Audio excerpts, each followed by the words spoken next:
hard for you as well, though, I mean, because you're obviously a talker. And, you know, Yeah. modeling is kind of like...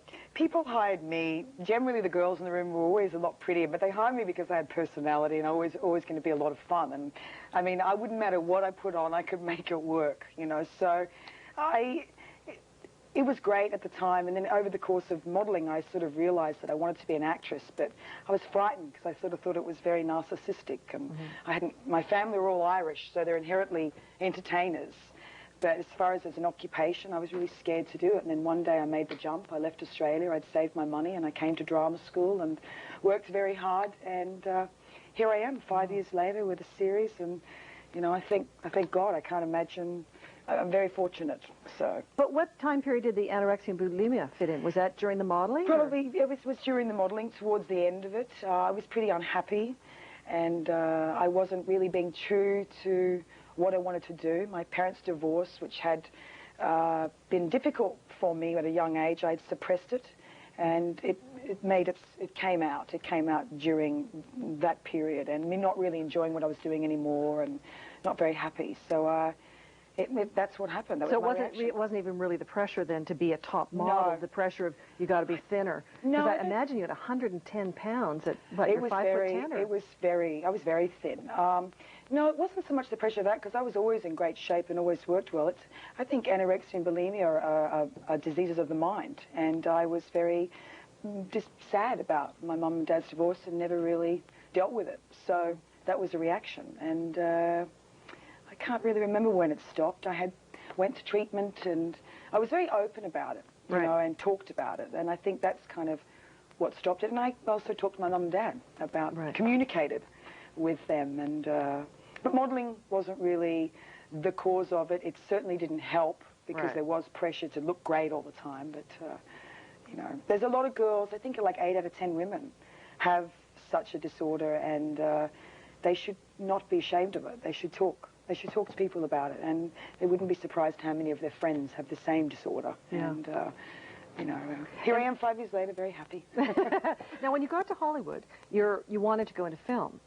Film is what you wanted, right? Film and theater. I didn't know. I wanted to be an actress, and I thought, well, I'm really far away from Australia, so no one's going to know. I'm monogamous here. And I bought a 1958 Thunderbird. I love old cars, and I had $10,000 in my pocket, and I sort of lived out of my car and relied on the kindness of strangers, stayed in people's houses, and finally I found a drama school that was right for me, and I started to study, and it was more... For me, acting wasn't so much I want to be in movies. It was more like I've got a lot of energy and I love to put it out there. So what a great job for me to do. Not only have I got enough for myself, I can play 3 or 4 different characters as well. So it was more medicinal. And then over the course of a couple of years, my drama teacher sort of pushed me out of the theatre. So I got very enthralled in the theatre and loved it, and was like, film, no. And I was just scared, basically. We're all scared of something. So finally I was sort of pushed out the door, and all the training that I had and being so loyal to, being dedicated to the work rather than being in movies, not coming from a place that I just liked doing it rather than needing an identity or needing to work.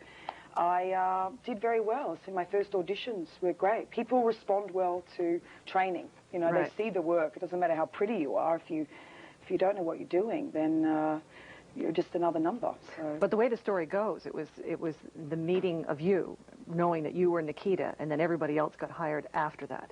That you were the right one, and the way the story is told by the executive producer was that instead of putting you on tape or whatever, they just brought people into a room and let you talk. Is that true? Yeah, it was pretty wild, actually. I'd had like 6 or 7 close encounters on big movies, and I kept losing to a star. That happens a lot. And I had said to my manager, that's it. I love the theatre, but I'm not going to sit in LA for 2 years and wait. I'm an actress. I'm going to go to New York and do theatre. Michael said, just go for TV. And my first day, I auditioned. I went in for Nikita, and I wasn't even sure, and I loved the movie. I was frightened. I thought, oh, I can't do that. They've already done a great version of it. And with that attitude of not really worrying about getting the job or not, I did a great audition, and they called me back a few days later to meet the producer.